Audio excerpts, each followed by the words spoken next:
নিস্তব্ধ রাত, চারিদিকে যেন শব্দের অস্তিত্ব পর্যন্ত হারিয়ে গেছে। বাতাস থমকে আছে, গাছের পাতাগুলো পর্যন্ত নিস্তেজ। হঠাৎ করেই সেই নিস্তব্ধতা ভেঙে এক ঝাঁক পাখির মতো ছুটে আসে ঝুমুরের কণ্ঠ। নবীন তার মুখ চেপে ধরে, যেন ঝুমুরের চিৎকার আবার বাতাসে ভেসে না যায়। কিন্তু তার অগোচরে ঝুমুরের পিঠে কোথাও যেন অদৃশ্য এক অনুভূতি ঢুকে যায়, এক ধরনের অস্বস্তি, যা স্পষ্ট না হলেও অস্বাভাবিকভাবে শরীরের প্রতিটি কোণায় কোণায় ছড়িয়ে পড়ে। কিন্তু একটা অদ্ভুত, যেন তার জামার ভেতরে কুচিয়ে চলেছে। প্রথমে সে মনোযোগ দেয় না, কিন্তু তারপর এক পাঁজর কাঁপানো মতো অনুভূতি। তেলাপোকাটি যেন পিঠের সাথে খেলতে খেলতে এক অদৃশ্য স্রোতের মতো নিচে নামে। ঝুমুরের শরীরের ভেতরে যেন মুহূর্তের জন্য সময় থেমে যায়। তেলাপোকা তার কোমল ত্বকের স্পর্শে কোনো জাগতিক প্রলেপ রেখে যাচ্ছে। সে নিজেকে আর ধরে রাখতে পারে না। শরীরের ভেতরে এক প্রচণ্ড অস্বস্তি সৃষ্টি হয়। ঝুমুরের শরীর কাঁপে, আর তার হাত শক্ত করে নবীনের হাত ধরে। নবীন কিছু বুঝে উঠতে না পারলেও ঝুমুরের চোখের তীব্র আতঙ্ক, চোখের কোণে যেন এক অন্ধকার আশ্রে পড়ে। সে জোরে চিৎকার করতে চায়, কিন্তু নবীনের হাতের দৃঢ় চাপা ধরায় কিছুতেই শব্দ বের হয় না। তেলাপোকাটির চলাচল যেন রাতের অন্ধকারের একটি প্রগাঢ় রহস্য। তাও যদি এই মুহূর্তে তার প্রতি চড়াও হতে পারে, তবে আর কি।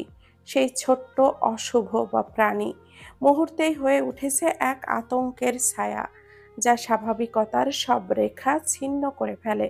ঝুমুর কাঁপতে কাঁপতে বলল, নবীন, তেলাপোকা জামার ভেতর। তার কণ্ঠে যেন কোনো শক্তি নেই, কেবল নিঃশ্বাসে ভরা এক অপ্রতিরোধ্য আতঙ্ক। নবীন তৎক্ষণাৎ জামার ভেতর হাত ঢুকিয়ে বের করে আনে তেলাপোকাটিকে। আর ঝুমুরের শরীরে আবারও জীবনের স্পর্শ ফিরিয়ে দেয়। বিদ্যুৎ গতিতে দূরে সরে গেল নবীন। অপরাধী কণ্ঠে বলল, আমি দুঃখিত ঝুমুর, তোমার অনুমতি না নিয়ে ওইভাবে তেলাপোকা বের করেছি। তুমি চিৎকার করবে আর ভয়ও পাচ্ছিলে। আমি সত্যি দুঃখিত। সরি, ক্ষমা করো আমাকে। নবীন এক মুহূর্তও অপেক্ষা করলো না, চুপচাপ বেরিয়ে গেল কিচেন থেকে। না হলো তার পানি নেওয়া। ঝুমুর ঠায় দাঁড়িয়ে আছে। লোকটাকে সে ভুল বুঝেছিল। লোকটা তো প্রথমেই বলেছিল তেলাপোকা, কিন্তু ঝুমুর গুরুত্ব দেয়নি আর তাকে হেল্প করেছে। একদমই বাজেভাবে ছোঁয়নি। নবীন কেন নিজেকে সে অপরাধী ভাবছে? ঝুমুরের উচিত নয় কি তার সাথে কথা বলা? অবশ্যই উচিত। সকাল সকাল ঝুমুর চেয়েছিল নবীনের সাথে কথা বলতে, কিন্তু নবীন তাকে এড়িয়ে গেছে। ঝুমুর বিষয়টি বুঝতে পেরেছে। অবশ্য তার দোষ নেই। প্রথম থেকেই ঝুমুর নবীনের সঙ্গে খুব বাজে আচরণ করেছে। হয়তো সেই জন্যই সে ভাবছে কালকে রাতের বিষয়টি নিয়ে তাকে কিছু কথা শোনাবে। ঘুমে কাতর হয়ে আছে ফারহা। বক্ষ ভাঁজে লেপ্টে রয়েছে তাসফিন। উদম গায়ে বিছানার একে অপরের সহিতে। ঘুমের মধ্যেই হাত রাখলো তাসফিনের উন্মুক্ত বক্ষপটে। চোখ দুটো কুঁচকে এলো তার। পিটপিট করে তাকালো সে। নিজের এতটা কাছে তাসফিনকে দেখে পিলে চমকে ওঠে ফারহার। সরতে গিয়েও থেমে গেল সে। ক্লিন শেভ করা গালে ভীষণভাবে ছুঁতে ইচ্ছে করলো। ধীরে ধীরে হাত বাড়িয়ে গাল ছুঁয়ে দিল আলগোছে। আকস্মাৎ হাত চেপে ধরল তাসফিন। আতঙ্কে ওঠে ফারহা। মিসেস শেখ, সকাল সকাল এসব শুরু করেছেন আপনি? ভয়ে তটস্থ ভঙ্গিতে বলে ওঠে ফারহা। না মানে আসলে আমি ওই ওই ওই আর কি। ওফ মিসেস শেখ, আপনি আমাকে ইদানিং বড্ড বেশি জ্বালাচ্ছেন। আমি যদি জ্বালানো শুরু করি, সইতে পারবেন তো? ড্যাব ড্যাব করে তাকালো ফারহা। কি ঠোঁটকাটা পুরুষ! সব সময় তাকে কায়দা করে জব্দ করে। আপনি না ভীষণ বাজে। পিছেল হাসে তাসফিন। দুই হাতে জড়িয়ে ধরে ফারহাকে। I know. লজ্জায় আড়ষ্ট হয় মেয়েটা। উঠতে দিল না তাকে। জড়িয়ে ধরে ওভাবেই শুয়ে রইল। সকাল সকাল ঘুম থেকে উঠে গেছে স্নেহা। সে আগে ভাগে রেডি হয়ে বসে আছে। আজকে আবারও ফারহার সঙ্গে কলেজে যাবে সে। একটা মজার বিষয় আছে। যেহেতু পাবলিক কলেজ, সেই সুবাদে স্টুডেন্টদের সাথে মিশে চুপি চুপি ক্লাস করে আসলেও কেউ ধরতে পারে না। বেশ মজাই লাগে স্নেহা। ফারহার শরীরটা অনেকটা ভালো, কোমরের ব্যথাটা নেই এখন। থাকবে কি করে? একটা মানুষ একটু পরপর যদি খুব যত্ন নিয়ে মালিশ করে দেয়, তাহলে কি করে থাকবে? তাসফিন হয়তো ভেবেছে ফারহা কিছুই বুঝতে পারেনি। উহুম, ফারহার শরীরে কেউ হাত রাখবে আর তা ফারহা বুঝতে পারবে না? ফুরফুরে মেজাজে সিঁড়ি বেয়ে নিচে নেমে এলো ফারহা। কিছুক্ষণ আগে মনটা একটু খারাপ ছিল, কারণ তাসফিন সকাল সকাল বেরিয়ে গেছে তাই। কিন্তু তারপরেও ভেতরের আনন্দটা মন খারাপগুলো দূর করে দিয়েছে। চল, হ্যাঁ চল। ফারহা আর স্নেহা বেরিয়ে পড়ল। ঝুমুর যাবে না, অবশ্য সে নিজের অনলাইন ক্লাস নিয়েই ব্যস্ত থাকে সর্বদা। ভাইয়া আপনি? গেটের সামনে গাড়ি গিয়ে দাঁড়িয়ে আছে সাইফুল। সাইফুলকে দেখে কিছুটা অবাক হলো ফারহা। এই সময় সে অফিসে থাকে, অথচ আজকে বাড়িতে। স্নেহা আর ফারহাকে একসাথে দেখে মৃদু হাসলো সাইফুল। কলেজে যাচ্ছ? চলো, আমি ড্রপ করে দিয়ে আসি। অবাক নেত্র পল্লব ঝাপটায় ফারহা। কিন্তু ভাইয়া, আপনার অফিস আছে তো, আর আমরা একাই যেতে। আরে না না, সমস্যা নেই, চলো। তাছাড়া গাড়ি থাকতে একা হেঁটে যাবে কেন? স্নেহা একগাল হেসে বলল, হ্যাঁ চল, কষ্ট করে হেঁটে যাওয়ার দরকার কি? সাইফুল ভাইয়া, আপনি বরং আমাদের পৌঁছে দিন। স্নেহা নাচতে নাচতে গাড়িতে উঠে গেল। শেষমেশ ফারহাও উঠে বসলো গাড়িতে। গাড়ি চলছে আপন গতিতে। সিটে হেলান দিয়ে বসে আছে ফারহা। হুট করেই মনে হচ্ছে তার মাথা ব্যথা করছে। ধীরে ধীরে ব্যাগ থেকে এক গাদা চকলেট বের করলো স্নেহা। দুটো ছিঁড়ে একটা ফারহাকে দিল। এই নে ললিতা, খা। ফারহা গদগদ ভঙ্গিতে চকলেট হাতে নিয়ে নিল। ওইদিকে একজোড়া শকুনির দৃষ্টি চেয়ে আছে তার দিকে। গভীর হচ্ছে দৃষ্টি, সর্বাঙ্গে বিচরণ করছে ফারহার। বাইরের দিকে তাকিয়ে চকলেট শেষ করে লুকিং গ্লাসের দিকে আনমনে তাকালো ফারহা। দৃষ্টি সরিয়ে ড্রাইভিংয়ে মনোযোগ দেয় সাইফুল। কেমন যেন অস্বস্তি লাগছে ফারহার। সাইফুল কি তার দিকে তাকিয়েছিল? আচ্ছা, এই বিষয়টি নিয়ে কি তাসফিনের সাথে কথা বলা উচিত তার? বিকেল হয়ে এসেছে, রোদটা ধীরে ধীরে নরম হয়ে আসছে। সূর্যের আলো ঝিমিয়ে পড়ে, চারপাশে ছায়া গাঢ় হতে থাকে। পাখিরা ফিরতে থাকে নীড়ে, গাছের পাতায় হালকা হাওয়া বাজে মৃদু স্বরে। আকাশে নীলচে সোনালি আভা ছড়িয়ে পড়ে, যেন প্রকৃতির তুলিতে আঁকা এক অপূর্ব ছবি। কখনো এই সময়টা মনে করিয়ে দেয় উদাসী ভালোবাসা, আবার কখনো করে তোলে মনটা প্রশান্ত। শহরের ব্যস্ততা একটু থেমে যায়। কিছু সময় পরেই মসজিদে মাইকের আসরের আজান শুরু হলো। রুবেনা শেখ, রেজওয়ান শেখ, রাইমা শেখ এবং আলাফ শেখ আজকে ফিরেছেন। যাক, এবারে তারা কিছুটা নিশ্চিন্ত। এতদিন রাইমার বাবার বাড়িতে জমি জমা নিয়ে কেস চলছিল। বৃদ্ধ মানুষ কিছুই করতে পারছিল না রাইমার বাবা। মায়ের অবস্থাও খুব খারাপ ছিল। অবশেষে মেয়ে হিসেবে পাশে দাঁড়িয়েছিল রাইমা শেখ। ভেবেছিল যা করার তাকেই করতে হবে, কিন্তু না। আলাফ শেখ এবং রিজওয়ান শেখ রুবেনা শেখকে যেভাবে পাশে দাঁড়াবেন তিনি তা কখনো ভাবতেও পারেননি। শেষমেশ কেসের ঝামেলাটা মিটে গেছে, সৌহার্দ্য ফিরে গেছে নৌঘাটিতে। তবে তাসফিন আরও কিছুদিন থাকবে, কিন্তু কারণ কি তা সৌহার্দ্যকে জানায়নি সে।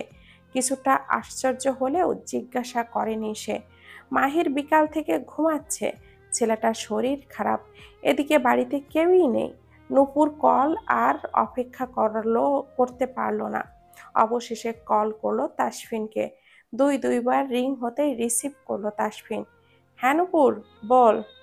মাহিরের কপালে হাত রেখে নূপুর অস্থির কণ্ঠে বলল, শোন না ভাইয়া, মাহিরের খুব জ্বর, কি করব বুঝতে পারছি না। বাবাও বাড়িতে নেই। চাচা কোথায়? আমি একটু আগেই, চাচা বাজারে গিয়েছে। আচ্ছা, তুই রেডি হয়ে নে, আমি কাউকে পাঠাচ্ছি। নূপুর চটজলদি তৈরি হয়ে নিল। মাহিরকে শার্ট প্যান্ট পরিয়ে কোলে নিয়ে সদর দরজা দিয়ে বাইরে এলো। মেরুন রঙের গাড়িটা নিয়ে দাঁড়িয়ে আছে নিহাল। নিহালকে দেখে পিলে চমকে ওঠে নূপুরের। নিহাল ভাই, আপনি? অল্প হাসল নিহাল, মৃদু স্বরে বলল, হ্যাঁ। তাসফিন বলল, ইমার্জেন্সি আছে, চলো গাড়িতে ওঠো তুমি, মাহিরকে আমার কোলে দাও। ভাবনায় পড়ে গেল নূপুর। নিহালের সঙ্গে যাওয়াটা কি ঠিক হবে? নিহাল বেশ বুঝতে পারছে নূপুরের অস্বস্তি।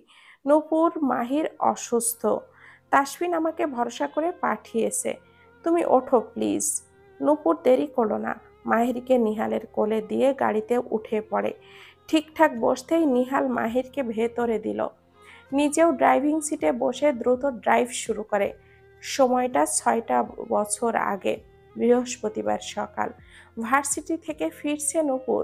আজকে উৎসব লেগেছে, সন্ধ্যার দিকে নাকি নূপুরকে দেখতে আসবে পাত্রপক্ষ।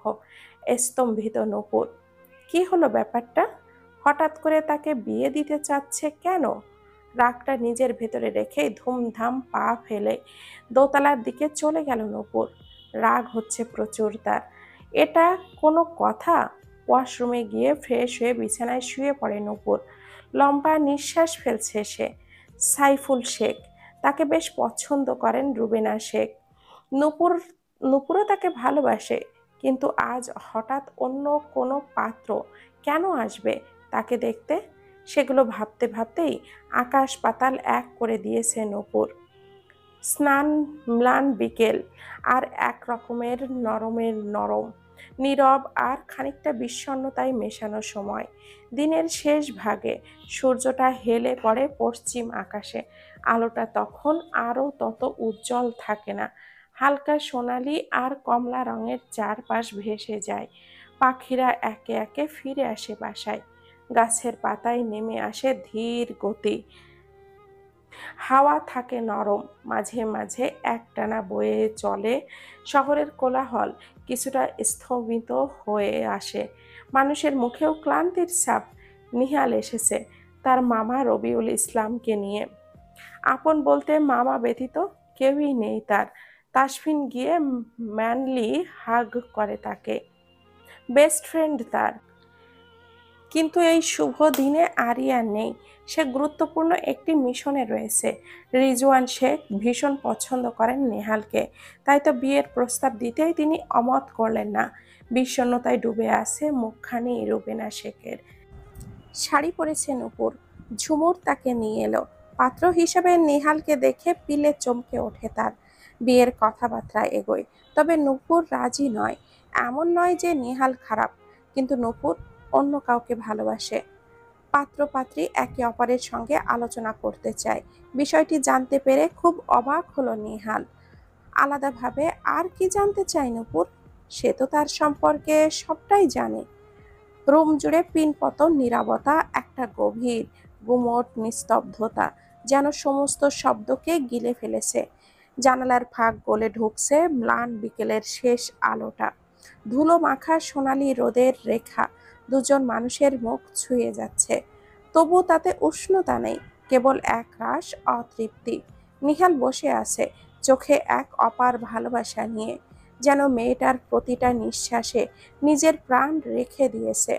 তার দৃষ্টিতে আশ্রয় খোঁজা, গভীর মায়া আর একরাশ অপেক্ষা, যেটার কোনো শেষ নেই। আর নূপুর, সে চুপচাপ স্থির, চোখ দুটো যেন কুয়াশায় ঢাকা নদী, যেখানে ভালোবাসার কোনো প্রতিফলন নেই, আছে শুধু অপরাধ বোধের ছায়া। তার দৃষ্টি ঠিক ছেলেটার চোখে নয়, বরং তার চোখের ভেতর দিয়ে কাউকে খুঁজে ফেরে, যে তার হৃদয়ের আসল অধিপতি। এই মিলন যেন দুই বিপরীত স্রোতের মুখোমুখি হওয়া, যেখানে ভালোবাসা আছে, তবু এক এক তারা বাজে না। এই নীরবতা আর চোখের ভাষা একটা অসম প্রেমের সবচেয়ে সুন্দর অথচ কষ্টের ছবি। নূপুর, আমার অনুভূতি বা ভালোবাসা যাই বলো, আমি তা কখনোই তোমার সামনে প্রকাশ করিনি। একমাত্র তাসফিন ছাড়া কেউ জানতও না। কিন্তু আজ আমি চাই তুমি জানো আমি তোমাকে কতটা ভালোবাসি। সহসা কেঁদে ফেলল নূপুর। সে নিহালের ভালোবাসাকে সম্মান করে, করতেই হবে, কারণ লোকটা কখনোই তার খারাপ আচরণ করেনি, আর না কখনো নিজের ভালোবাসা দেখিয়েছে। নূপুরের কান্না অস্থির করে তুলেছে নেহালকে। নূপুর, কি হয়েছে? কাঁদছো কেন তুমি? কি হলো বলো আমাকে। শব্দ করে হেঁচকি ওঠা শুরু হয় নূপুরের। কম্পিত সুরে বলল, আমি আমি আপনাকে ভালোবাসি। ভালোবাসি না নেহাল ভাইয়া। বরফের ন্যায় শরীর জমে যায় নেহালের। থমকায় সে। নূপুর ফের বলল, আমি ভালোবাসি না, আমি সাইফুলকে ভালোবাসি। নেহাল ভাইয়া, আমি চাইনি আপনাকে অপমান করতে বা আপনার ভালোবাসাকে অপমান করতে। আমি আমি কি করব জানি না। নেহালের প্রাণটা যেন কেউ ছিঁড়ে বের করে নিয়ে আসছে। নিঃশ্বাস বন্ধ হয়ে আসছে তার। কপালে বিন্দু বিন্দু ঘাম জমে আছে তার। সে কি কষ্ট পাচ্ছে। খুব যন্ত্রণা হচ্ছে বুকের বাঁ পাশে। মানে, নূপুর কি বলছো এগুলো? সাইফুল, আমি ওনাকে ভালোবাসি। আম্মু জানে সবটা। এখন হঠাৎ করে এসব হয়ে যাবে, আমি ভাবতে পারিনি। আমি জানতাম না আপনি আমাকে। সরি। আমি কথাগুলো আটকে আসছে নূপুরের। এদিকে নিঃশ্বাস নিতে না পেরে হাঁসফাঁস করছে। থাকতে পারল না সে। কাশি শুরু হয়েছে তার। বুকে হাত মালিশ করতে করতে বেরিয়ে এলো সে। সেই দিনের পর আর কখনোই নূপুরের কাছে নিজের ভালোবাসার কথা জাহির করেনি নেহাল। আর না তার বিয়েতে বাধা দিয়েছে। আচ্ছা, পূর্ণতা না পেলে কি ভালোবাসা যায় না? নিহাল আজও গোপনে ভালোবাসে নূপুরকে। ভীষণ আদর করে মাহিরকে। হোক না সে অন্য কারো, আড়ালে আবডালে থেকেই না হয় তাকে আজীবন ভালোবেসে যাবে। নূপুর, নেমে এসো। কি হলো? কি ভাবছো তুমি? অনেকক্ষণ ধরে ডেকে চলেছে নিহাল, অথচ নূপুরের সাড়া শব্দ নেই। অবশেষে শুনতে পেল সে। অতীতের এমন ভাবে ডুবে ছিল যে আশেপাশে কি ঘটছে কিছুই মনে নেই। নিহাল দায়িত্ব নিয়ে মাহিরকে ডক্টর দেখায়, ঔষধপত্র সব কিনে নূপুরকে বাড়ি পৌঁছে দিয়ে আসে। এক পলক ফিরে নূপুরকে অস্বস্তিতে ফেলে না সে। তবে দূর থেকে লুকিয়ে দেখে চলে গেল নিজ পথে। হাপিত্যেশ করছে নূপুর। কষ্ট হচ্ছে তার। মাঝে মধ্যে মনে হয় নিহাল নামক মানুষটির সাথে সে যেন অন্যায় করেছে। খুব করে কষ্ট লাগছে তার। অনেক প্রেমিক তো দেখেছে সে, কখনোই ভালো বিহেভিয়ার করে না। নিজের মন মতো মানুষটিকে না পেয়ে পাগলামি করে। কখনো কখনো তো সেই ভালোবাসার মানুষটির ক্ষতি করে ফেলে। সেখানে নেহাল নূপুরকে আর কখনোই বিরক্ত করেনি, কষ্টও দেয়নি। সন্ধ্যা হয়ে এসেছে। সূর্যি মামা পাড়ি জমিয়েছেন পশ্চিম আকাশে। লালচে আবরণে মাখো মাখো প্রকৃতি। হালকা শীতল বাতাস গায়ে এসে লাগছে। এক অদ্ভুত স্নিগ্ধতা এনে দিচ্ছে মন জুড়ে। রাস্তার বাতিগুলো টিমটিম করে জ্বলছে, যেন ক্লান্ত চোখের রাতের নিস্তব্ধতা দেখছে। দূরের কোনো বাড়ি জানালা দিয়ে ক্ষীণ আলো বেরিয়ে আসছে, কিন্তু তার চারপাশে অন্ধকার এত গভীর যে সেই আলোও যেন হেরে যাচ্ছে। আকাশে টলমল রূপালী চাঁদ তার কোমল আলোয় ছড়িয়ে দিয়েছে ধরণীর সর্বত্র। গাছের পাতায়, নদীর জলে, ঘাসের ডগায় ঝরে পড়ছে সেই রূপালী আলোর কুয়াশা। রাতটা যেন নিস্তব্ধতার মাঝে এক গভীর মায়াবী সুর তুলে বাজিয়ে যাচ্ছে। পাখিরা নিদ্রায়, বাতাসও যেন আজ একটু ধীর, একটু শান্ত। এমন রাতে হৃৎপিণ্ডে জমে ওঠে না কথা বলা। দূরের কারো কথা মনে পড়ে যায় অজান্তেই। জানালার কাছে চুপটি করে বসলো ফারহা।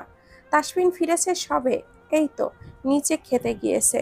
ফারহা ইচ্ছে করেই গেল না, খেতে ইচ্ছে করছে না তার। বিরক্ত লাগছে খুব।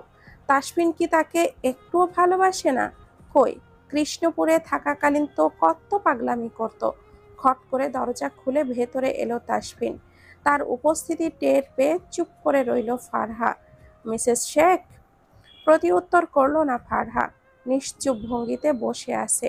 এগিয়ে গিয়ে বেলকনিতে রাখা সোফা সেটের টেবিলের ওপরে প্লেট রেখে দিল।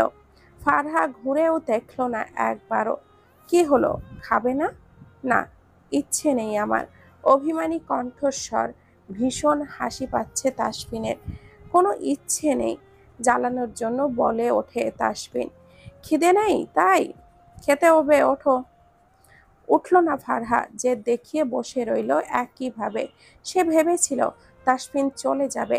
আকস্মিক তাকে অবাক করে দিয়ে হাঁটুর নিচে হাত গলিয়ে চট করে কোলে তুলে নিল তাকে। তাসফিনের এহেন কাণ্ডে ভড়কে গেল ফারহা। এই নিচে নামান আমাকে, নামান বলছি। আরে! তাসফিন কারোর কথা শুনতে বা আদেশ মানতে বাধ্য নয়। সোফার উপরে বসিয়ে নিজেও বসে পড়ল তাসফিন। প্লেট নিয়ে ভাত মাখতে লাগলো। চমকে তাকালো ফারহা। লোকটা কি তাকে খাইয়ে দেবে? মোটেও খাবে না সে। হা করো। মুখ ডান দিকে বাঁকিয়ে নিল ফারহা। সে খাবে না মোটেও। খাবো না বলতেছি তো। আমার দিকে তাকিয়ে বলো। ফারহা সেই করলো। তাসফিনের দিকে তাকিয়েই বলতে লাগলো, আমি খাবো। পুরুষ্ঠ ওষ্ঠজোড়া উষ্ণ ছোঁয়া পেয়ে চমকালো সে। এটা কি করলেন?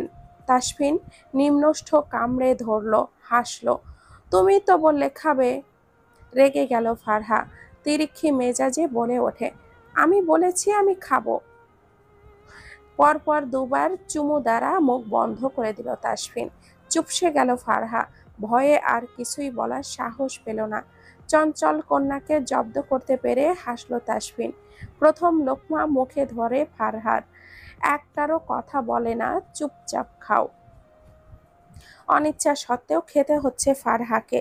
খাওয়ার পাট চুকিয়ে প্লেট রেখে এলো তাসফিন। ফারহা একইভাবে বেলকনিতে বসে আছে। শরীরের উষ্ণ ছোঁয়া পেয়ে ধড়ফড়িয়ে ওঠে তার অন্তরস্থল। আলগোসে ফারহাকে কোলে তুলে নিল তাসফিন। দুই হাতে মেদহীন ওদরে হাত চেপে মুখ গুজে দিল ঘাড়ে। এত জেদ, এত রাগ কেন এই ছোট্ট শরীরে? ছাড়ুন আমায়। সবসময় এমন করেন। অবহেলা। ঘাড়ে আলতো করে চুমু এঁকে দিল তাসফিন। অবহেলা না রে, সুখ। আমি যদি কাছাকাছি আসি তাহলে সে বেসামাল হব, আর আমি বেসামাল হলে তুমি। থামুন থামুন বলেই চেঁচিয়ে ওঠে। কপাল কুঁচকে নেয় ফারহা। এখন কি সব দোষ তার? লোকটা ছুলেই তার সুড়সুড়ি লাগে। পরপর অনুভব করলো তার ঘাড়ে কোমল স্পর্শ। লজ্জায় আড়ষ্ট হলো ফারহা। মেয়েকে রাগ দেখিয়ে বসে রইল। কিরে সুখ, একটুও শান্তি দিচ্ছিস না? দেব না। আচ্ছা বলো, কি করলে রাগ কমবে? মাথায় দুষ্টু বুদ্ধি খেলে গেল ফারহার। তাসফিনকে জব্দ করতে বলে উঠল, গান শোনাতে হবে। সশব্দে হেসে ফেলল তাসফিন। ব্যাস, এটুকুই? অবাক হলো ফারহা। তবে কি কমান্ডার এখন গান গেয়ে শোনাবে তাকে? সত্যি? গিটারটা নিয়ে এসো। ফারহা একগাল হেসে দৌড় দিয়ে দেওয়ালে টানানো বড় গিটারটা নিয়ে এসে পাশে বসলো। তাসফিন ব্যস্ত হাতে সুর তোলে। ধীরে ধীরে তা নরম হতে লাগলো। তুমি আছো মনের ভেতর। তোমায় দেখার পর থেকে দুনিয়া কেমন বদলে যায়। তোমার চোখে যেন স্বপ্নেরা নতুন করে জেগে ওঠে। হাই, তুমি আছো মনের ভেতর। চুপি চুপি বৃষ্টি হয়ে ঝরে। তুমি ছাড়া এই হৃদয়টায় কিছুই আর আজকাল ধরে না। হাওয়ার সাথে বাজে তোমার গান, নরম আলোয় ছুঁয়ে যায় প্রাণ। তোমার হাসির ছোট্ট শব্দে জীবন খুঁজে পায় নতুন মানে।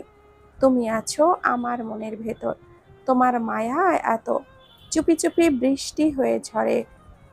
তুমি ছাড়া এই হৃদয়টায় কিছুই আর আজকাল ধরে না।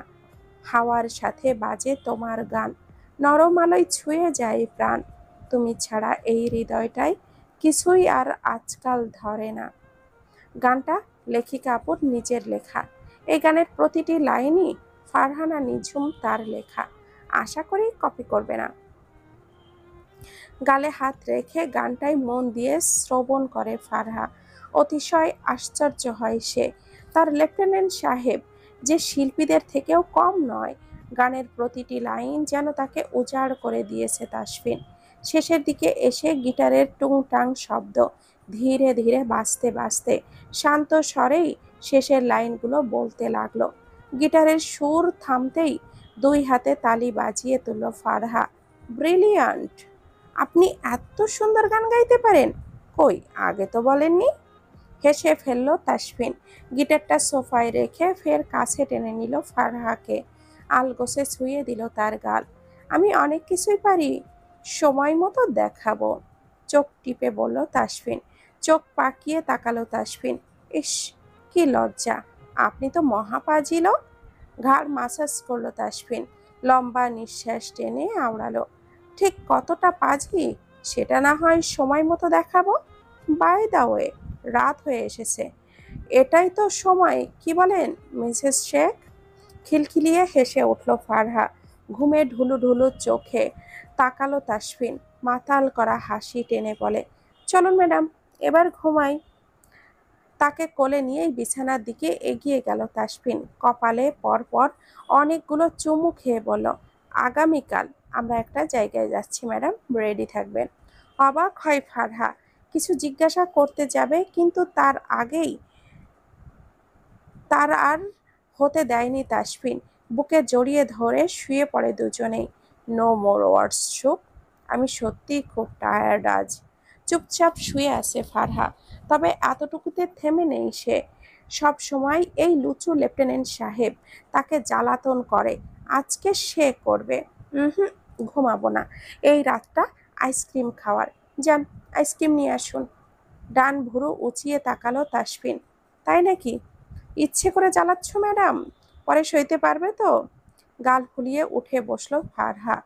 আনবেন না আপনি, তাই তো? সহসা উঠে বসে Tasfin. Let's go. Drawing room পুরো ফাঁকা, অন্ধকারে ডুবে আছে তা। পা টিপে টিপে এগোচ্ছে দুজনে। ফ্রিজের কাছে গিয়ে দাঁড়ালো ফারহা আর তাসফিন। ওপেন করো। ফ্রিজ টেনে খুলতেই অবাক হলো ফারহা। ইতিমধ্যেই আইসক্রিম রয়েছে চকলেট ফ্লেভারের। আপনি আগে থেকেই এনে রেখেছেন? Yes, Mrs Sheikh. এবার আপনি খেয়ে আমাকে উদ্ধার করুন। মুচকি হেসে নিজের মন মতো আইসক্রিমের পুরোটা শেষ করলো ফারহা। ঠোঁটের নিচে একটুখানি লেপ্টে আছে তা। গভীর দৃষ্টিতে তাকাচ্ছে তাসফিন। এতক্ষণে লক্ষ্য করেছে ফারহা। মিনমিনে গলায় শুধোই, ওভাবে কি দেখছেন? আমার পাওনাটা দিয়ে দিন মিসেস শেখ। মানে? একটুখানি দূরত্ব ঘুচিয়ে দিল তাসফিন। একে অপরের সহিত মিশে গেল। অপ্রত্যাশিত স্পর্শে নুয়ে পড়ে ফারহা। পিছতে পেছতে সেলফের সাথে ধাক্কা খেয়ে ঝনঝন শব্দে কিছু বাসন পড়ে যায়। ওষ্ঠজোড়া তখনও আঁকড়ে ধরে রেখেছে ফারহা। পরপর খই হারায় ফারহা।